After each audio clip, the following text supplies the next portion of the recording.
Hello friends, मु दीप्ति आपण को विलेज फूड विथ दीप्ति को स्वागत। जदि मो वीडियो भल लगे मो चैनल को सब्सक्राइब करंतु, वीडियो को लाइक शेयर कमेंट करंतु। चलंतु आरंभ करबा आज रेसिपी। छेना तरकारी को आमे रुटी किबा भात सहित मध्य खाई परिबा। मु एठी 1 लीटर क्षीर नेतिली, ताकू छिंडे की 200 ग्राम भली छेना बाहर करिछि। एबे याकू भल किनी हाथ रे मैश करि नेबा।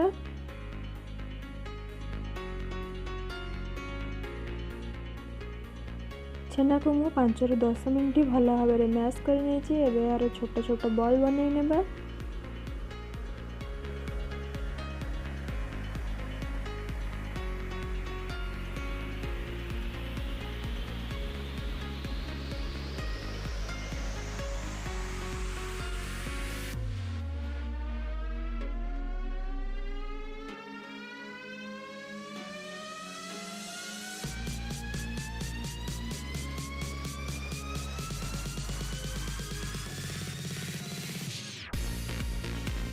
आपण को पसंद अनुसार ये छेना को आमे आकार दे परिबा।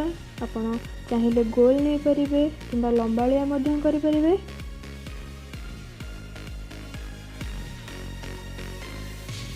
सबुतक को मो हाथ रे गुळा करि नेछि।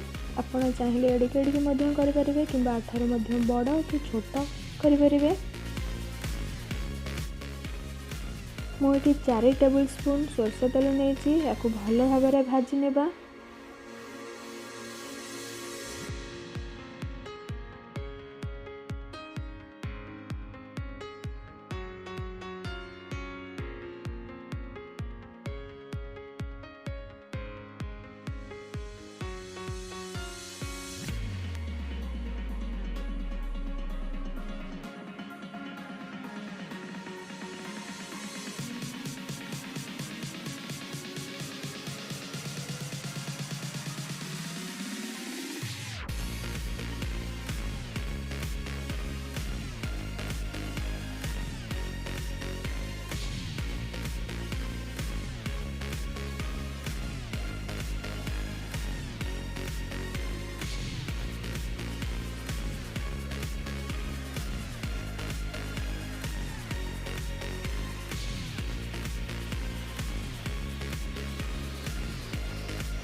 ताको धीरे धीरे निआरे फ्राए करेंगे, जमीती भीतर भल भाव में सीझीज।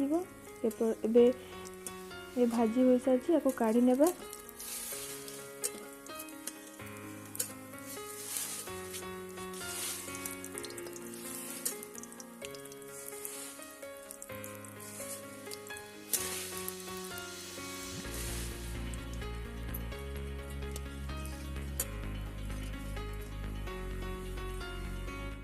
एबे आलू को भल भाव में भाजी नेबा।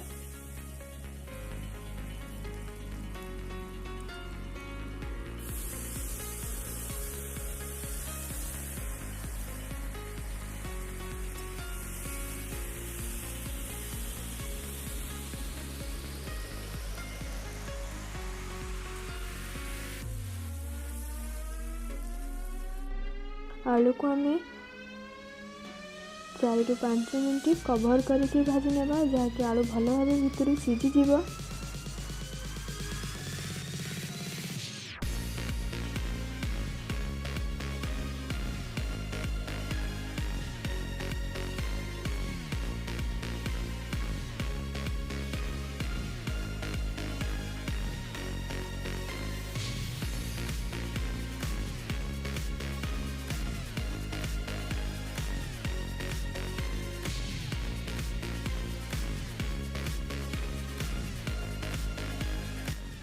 बड़का तेल रे 1 चामच चीनी पकाई नेबा।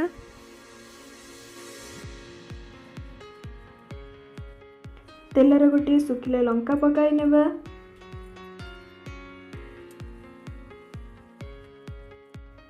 अधे चामच जीरा ये फुटेबा नहीं जीरा भल भाव फुटीगला एथिरे आमे 2टी तेजपत्र डालची 4टी लवंग पकाई नेबा। तापर आमे पियाज को भल भाव भाजी नेबा।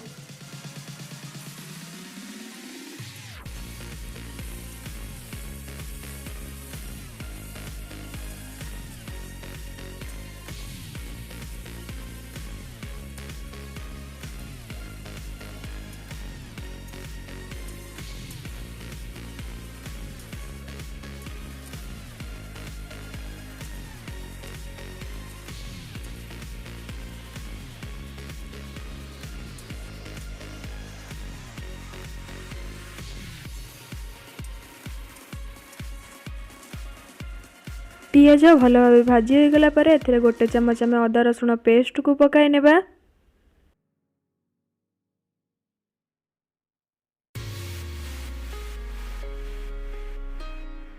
पियाज भल भाव भाजी हो सारा पर ये गोटे मु मीडियम साइज टमाटर नहीं ताकू पकईकी भल कि भाजी नेबा।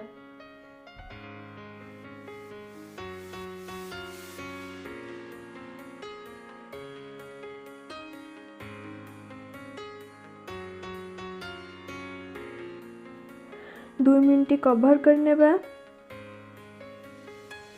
एबे टमाटर सॉफ्ट हो सारी।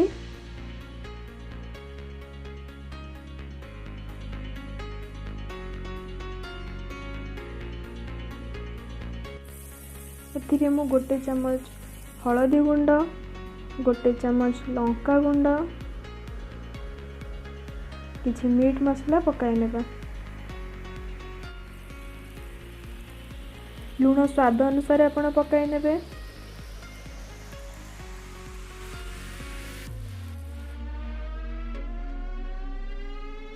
एबे आधा कप पानी ऐड करिबा।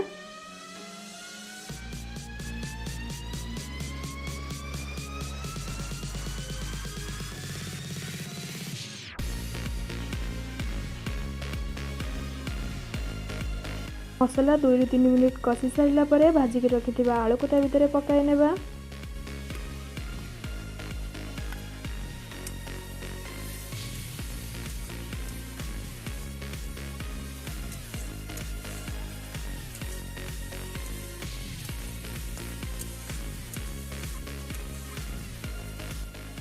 आलू को मसला सहित किसी समय कषि सारा पर 3 कप पानी ऐड करिबा।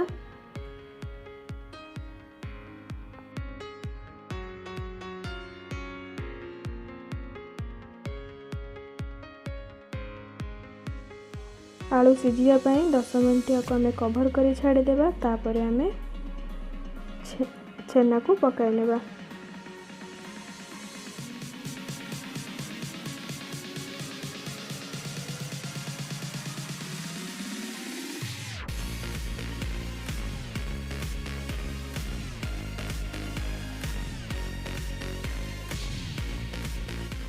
भल कि छेना को कषि सारा पर 3 मिनट को आमे कवर कर नेबा।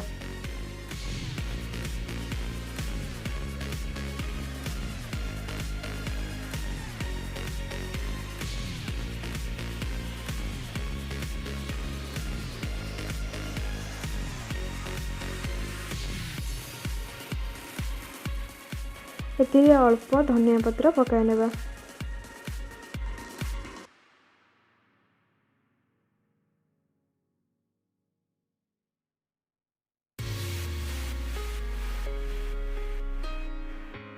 एबे देखंतु गरमा गरम छेना तरकारी प्रस्तुत हो सारी। जदि मो वीडियो आपन को भल लगे मो चैनल को सब्सक्राइब करंतु।